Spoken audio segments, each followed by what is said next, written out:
You're listening to the QSR Web Podcast. Are you a supplier or a brand working to elevate the customer experience? The Interactive Customer Experience Association connects brands, suppliers, agencies, and more who are working to create transcendent customer experiences. Let's work together to create a better customer experience ecosystem for us all. Join the ICX Association today at icxa.org. Hello and welcome back to the 20th episode of the QSR Web Podcast, your limited service check-in with some of the brands making news and making progress on the quick service front. I'm Shelley Whitehead, editor of QSR Web and Pizza Marketplace, and so happy you've tuned in because today our focus is a food truck-born concept that's causing all kinds of stir, with celebrity endorsements and lines of hundreds of people and traditional food deserts where vegan offerings were presumed dead in the water. Not so, says Slutty Vegan creator and overall force to be reckoned with, Pinky Cole. She's coming up right after this brief message. The Interactive Customer Experience Association's mission is to connect B2C brands to technology that elevates the customer experience. Brands have access to resources, project help, news, and insights based around boosting their customer experience. Suppliers gain network opportunities to reach these brands and help them provide solutions to elevate their customer experience. Join today at icxa.org. What do you get if you take a talented TV show producer, add scoops of culinary skills and people savvy, mix in a little bodiness and social media smarts, all backed up by a big heart? Well, in the restaurant world, the relatively recently launched brand Slutty Vegan has to be at the top of the list. And right there along with it is the brand's human personification, founder Pinky Cole, who just happens to be here with us today to tell us about a brand that has just jet propelled to the top of the quick service heap. So welcome, Pinky, and thanks for taking time out to talk. Well, thank you for having me. Good morning to you. Good morning. Can we just start with just a plain old status check on who you are, where this brand is as far as locations and trucks and places, and give us an idea of how the brand's path has progressed from light bulb moment to now? Okay, well, first of all, Slutty Vegan is literally one of those concepts that grew what people may seem to think overnight, right? So I started this concept almost 8 months ago, and it started as a bedroom idea. So I was in my 2-bedroom apartment, and something came to me like a light bulb, and I wanted to create a concept that could hook people to eating a better lifestyle, right? So I've had a restaurant before, back in 2014, but I lost that restaurant to a grease fire. So it propelled me to really want to do something different and in a way where I can really reach the people. So when Slutty Vegan was born, it was really one of those ideas that I never expected to grow or grow like it did. So here we are. I have probably one of the most popular brands in the country, thank God. And I have about 7,000 to 1,000 people who stand in line and patiently to eat burgers and fries. And it's a beautiful feeling. I never imagined it would be like this, but I'm just happy that I'm the person that is like the vocal point and the representative to make all of this goodness and plant-based food come to life. Oh, beautiful, beautiful. So vegan, the strictest of the strict when it comes to eating and living animal product free, I guess I should say. That's your menu. And as I understand, your very hotly vied for burgers are built around a base of the Impossible Burger, correct? Yes, so that's just one of the proteins though. So it's an interesting thing because I started Slutty Vegan. I started with the Impossible Burger, but since the conception of the concept, we've added on other proteins, but people are so in love with the Impossible. Hell, I'm in love with the Impossible Burger.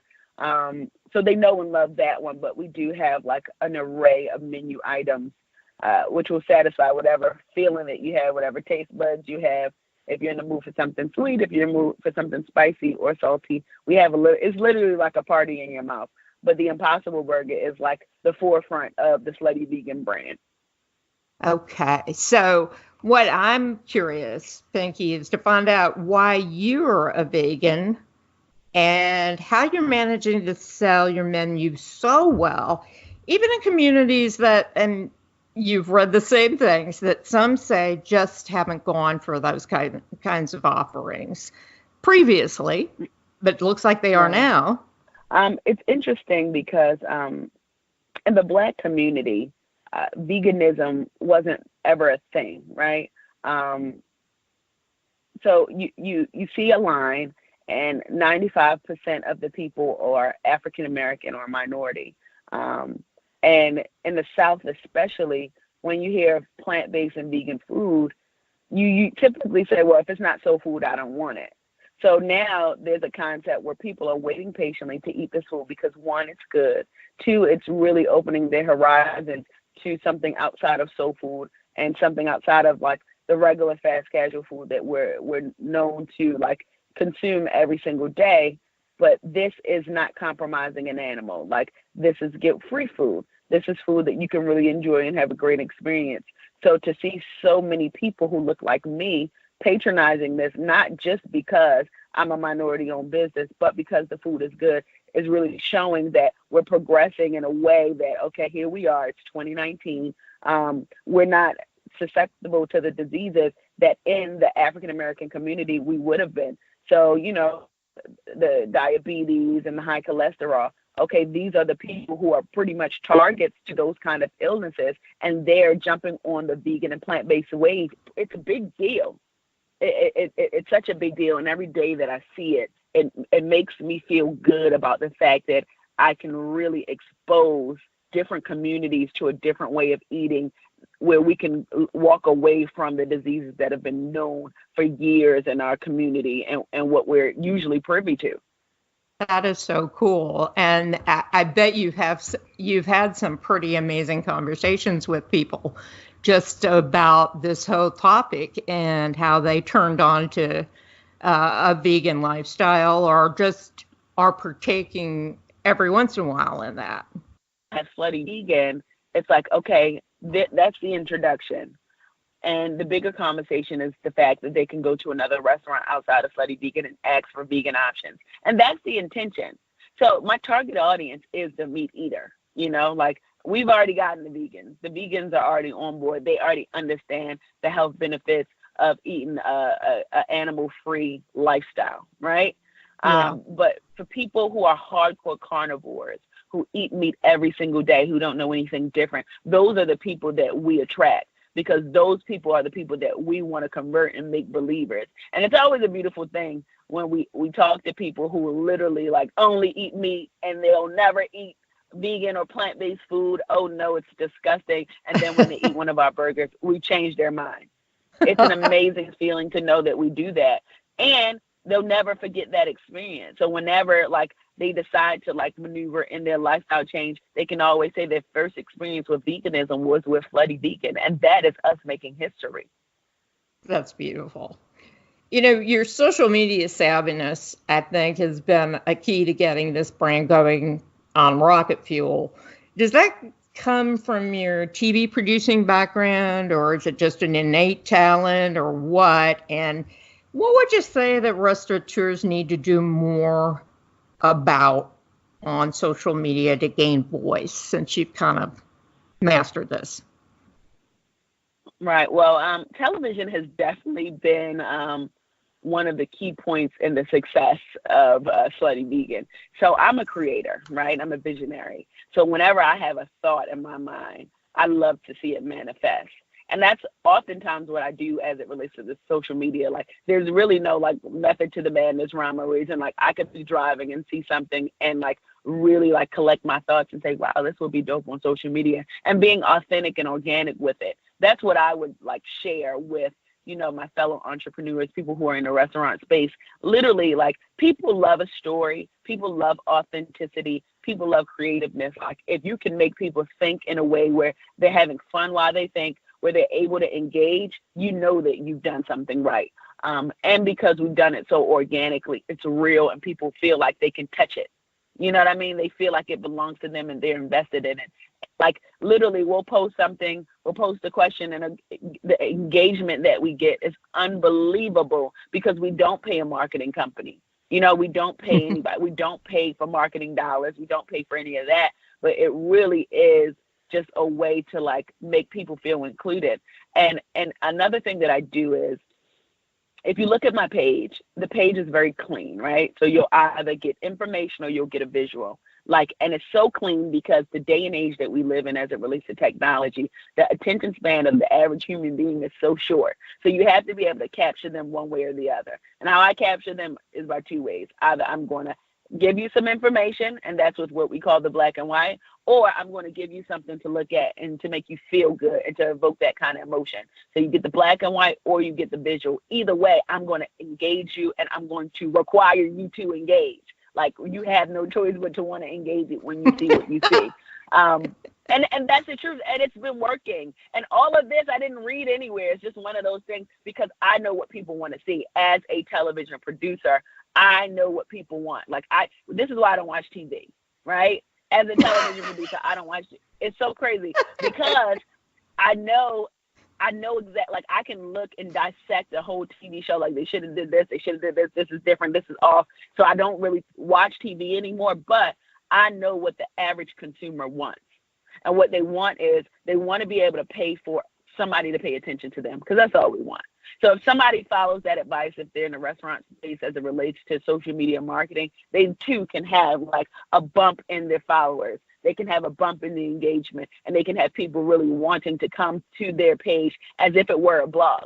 Because at the end of the day, we're a restaurant that just so happens to have a really cool social media page, you know? It's interesting that you simplified it to kind of the bare basics of it, and that really kind of helped me understand.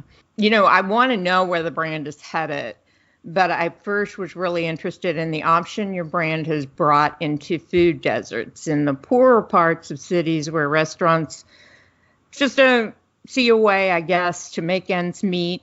How would you address that belief? And what have you learned about the desire for healthful food in the less moneyed areas of town? Well, the intention for Slutty Vegan is to be able to put more of a healthier alternative to meat in inner city communities or historic communities that have a lot of value, because that is where the mark is made. So in a lot of inner city communities, if you go to the average grocery store, there's a lot of meat products, a lot of products where they pump a lot of like antibiotics and chemicals into the meat. Granted, again, it's vegan comfort food, but this is a better option than to what is put into these supermarkets.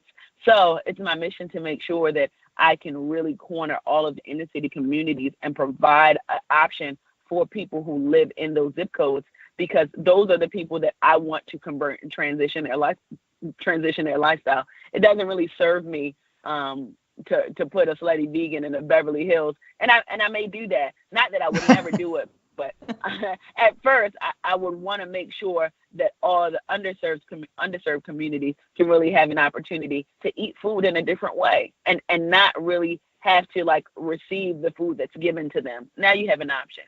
And it's not the big boys, and you know, no shade to the big boys, but Slutty Vegan is coming up on the cusp where you can get a plant-based burger, you can get some plant-based cauliflower wings, and not feel sad about it, and not feel guilt-free, and animals don't have to be compromised to do that. Wow. You know, I kind of wonder, and I don't know, what's next, say in the next 2 years? Where is Slutty Vegan going? Beverly Hills, right? Maybe. Yeah, Beverly. Once I get all the inner city communities, Beverly Hills, yes. But so there's a lot of, you know, it's interesting because when I first started this, people asked me that question, and I had the plan. I'm like, okay, we're doing this, and then I'm doing this, and then this is what's going to happen next. But I get surprised every day in this business.